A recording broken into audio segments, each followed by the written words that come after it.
Hey guys, Crispy here. Bit of a different video today. Just sort of continuing on with the series, but I don't actually have um, any points values for the Meka-Dread. But I just wanted to talk about it because the Meka-Dread is one of my favorite models from Forgeworld.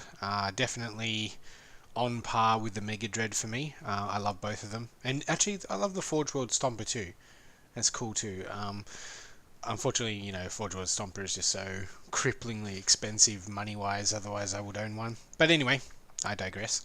Um, yeah, I wanted to take a little look at the Meka-Dread, how it's changed from the last edition.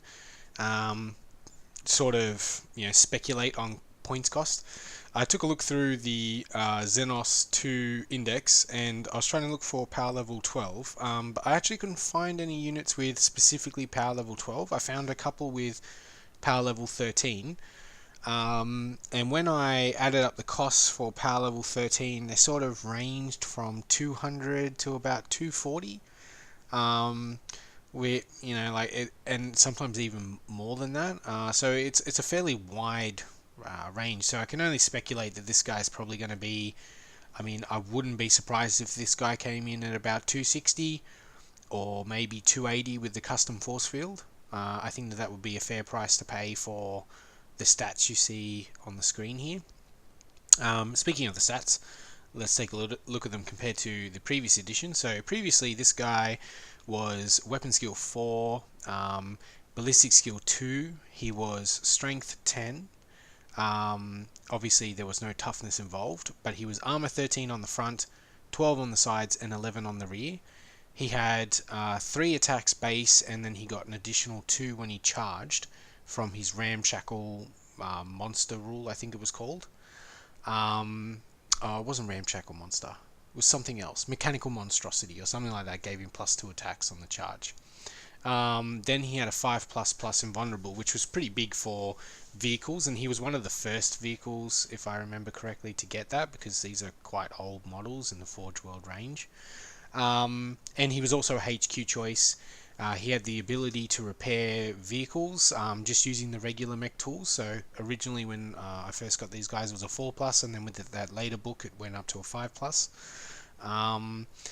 And then he also got the ability to join units of Death Dreads, and in the Dread mob you could have a unit of 3 Death Dreads. So you stick this dude up front with the 5++, and it actually made a huge difference to the survivability of a Death Dread mob. I took it to a few tournaments and came up against some really rough lists. I came up against a Necron list which was all. I took that what was it, the formation with all the destroyers in it, and I mean it was just the worst matchup ever. And then he had a big unit of war scythes, but even with all of that, it was pretty close until basically the destroyers started dealing a bit too much damage to the rest of the army. But I managed to make it into his war scythe unit, and because I was strength 10, I was instant killing a lot of his guys. And even though he had all these really cool invulnerables and whatever else, it didn't make all that much difference. So I ended up killing off that unit, and then we were capturing objectives, and it was pretty good. It was down to the wire. I also came up against the Screamer Star and stuff like that, and managed to deal quite a lot of damage to that army. And the guy I was versing was a way better player than myself. I mean, I'm only an average 40k player, but even so, I managed to eke out a draw in that matchup, and he was super surprised because no one was playing this army. So so back then, even this guy was never been exactly terrible, mainly because of the 13 armor on the front. As long as you weren't immobilized, they had to get through that 13 armor. Having said that, I think that these new stats are better. I think they're much better. This guy also used to weigh in at, I think it was about 250. I think it's 250 with the Mega Charger and 275 if you took the custom force field. That was in the old rules. So I'm expecting that it's going to be roughly the same in the new rules, based on the power level 12, which, as I've already said, is unreliable. But anyway,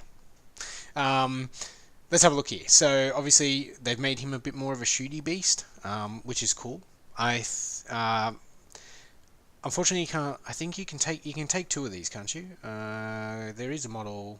Yeah, so you could take two ranged weapons, but would you really want to? Heavy 3, 2d6 shots. You know, you're gonna take mortal wounds if you roll a 12 for this thing. So big zap is not really that good. You can stop vehicles from advancing, but that's seems a bit rubbish as well. This Rattler cannon sounds pretty cool, but then again, you know, it's just really, I suppose it's like a souped up heavy bolter. The rocket bomb racks, they're cool, but you can just take them anyway. They don't replace a Ripper Claw, they just sit on your shoulder sort of thing. So, I mean, I suppose if I had to choose, if I was going to make a shooty version of this guy, probably take two Rattler cannons and the rocket bombs on the shoulders.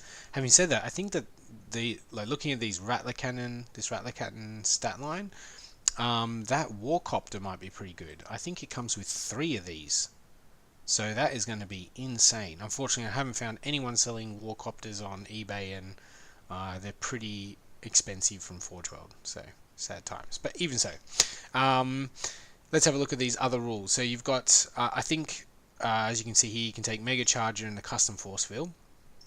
And I think that the Mega Charger now is a great, a great option, because with Here We Go and then its rule, so basically once per battle, you can just move an additional 8 inches, but you have to roll a dice, and on a 1, you're effectively immobilized for a turn, which does suck, and you also take a mortal wound, so that also sucks.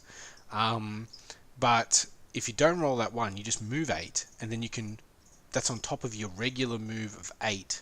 So if someone is careless and sticks their guys 24 inches away from you, with Here We Go, there is a serious chance that you're going to get a first turn charge. And if you just take this guy with just the regular old 2 Ripper Claws, he's got 6 attacks. At strength 12, negative 3, d6 damage, hitting on 3s. So I am super stoked with that. I think that is really cool. Other rules for this guy, obviously Custom Force Field, that's the 5++ within 9 inches, which I was really happy with as well, because I thought that, you know, they might do what they've done with other vehicles where the Custom Force Field only affects the vehicle itself. So it's cool that this guy can actually buff units around him. If you've done what I've done, where you stick these guys on the oval bases, because when you buy them they don't actually come with a base. But if you stick them on the oval base, and obviously you've got quite a wide coverage as well with that 9-inch force field, even if you don't have it on the base and it's from the hull, and you know you got all those massive arms popping out everywhere, so you're going to have just a huge footprint to provide that 5++ to. What else have we got here? So I've already said the extra attack from 2 Ripper Claws. Then we've got the change to the Ramshackle monster. So previously this was the 5+ invulnerable save, so we don't have that anymore. We have this weird Feel No Pain that sort of degrades as you fail it. It's cool. I think it's a cool rule. Obviously I'm a little bit disappointed that we lost the 5+ invulnerable save, but I mean you get the Custom Force Field anyway, and you could just take a little mech running around with the Custom Force Field for, I think the mech's 55 points, Custom Force Field 20 points, you know, so 75 points to give this guy 5+ invul to shooting anyway, so it's no real big deal. The other crap thing about this Ramshackle monster is that the way I'm reading it, I could be wrong. So you take your save, then they do the damage. So if it's D3 damage and they get 2 damage, then you take this Ramshackle monster save, sort of like the Feel No Pain that's been bandied about. So obviously your Ramshackle monster save is going to disintegrate quite quickly, unfortunately, especially if you roll badly. But even so, it's a nice thing to have on top of it. We also have 16 wounds now, and the other cool thing is that you have to deal 7 wounds to this guy before we go into our second tier, which is quite a lot. I've looked at other profiles and it seems to be generally it's like 5 or so, so 7 wounds is quite a difference there. And with 16 wounds, you know, if we live, there's a good chance that a mech can just patch us back up. What other rules have we got here? We've gone over Mega Charger, Custom Force Field, Big and Stompy. So yeah, so now we've got the same rules as basically a knight, so we can just move out of combat, shoot them, charge again. So that's really cool, especially if you're fighting something where, you know, this guy might be, you know, you might be worried that this guy's going to die, but you really want to kill that unit as well at the same time, you know, because you're an orc. So you just back out of there, charge back in there to ensure that you get that first attack. And then, like every other vehicle, he explodes on a 6 and does D3 mortal wounds to everyone around him.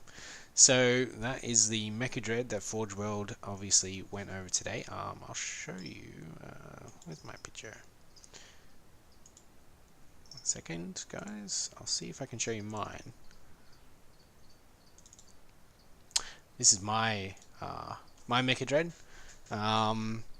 So you can see I used these are just 2 can armor plates that are sort of glued on here, and then I used 2 of the rockets from the old Storm Boys kit, and then I didn't have enough money for 2 arms, so I used Deathcopter blades to make a claw here, and then this is just the old school Death Dread's arm, and then I just stuck that claw on there, and it doesn't actually look too bad. And then I used some green stuff in here to build this up so it doesn't look so silly.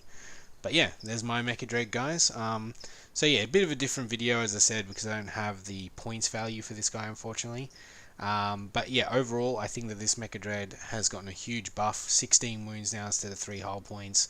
You know, the feel no pain. It sucks that we can't repair ourselves or other vehicles anymore, so we're sort of forced to take some support mechs around this guy. But even so, I still think it's really cool. It's cool that they've also... now all the points for these custom force fields and stuff are all standardized, so we're only going to pay 20 points for the custom force field unless Forgeworld changes that in their book. So that's another bonus right there, because previously we were paying 75 points for the custom force field, which was just horrendous. But yeah, I think overall the Meka-Dread is a solid choice for anyone, and if you owned it, then you're probably going to be pretty happy with those changes. Anyway, if you like the video, guys, obviously like and subscribe. If you want me to go over anything in the index book, units wise, just let me know in the comments, and I will do a video on them. And yeah, guys, thanks for listening. Catch you later.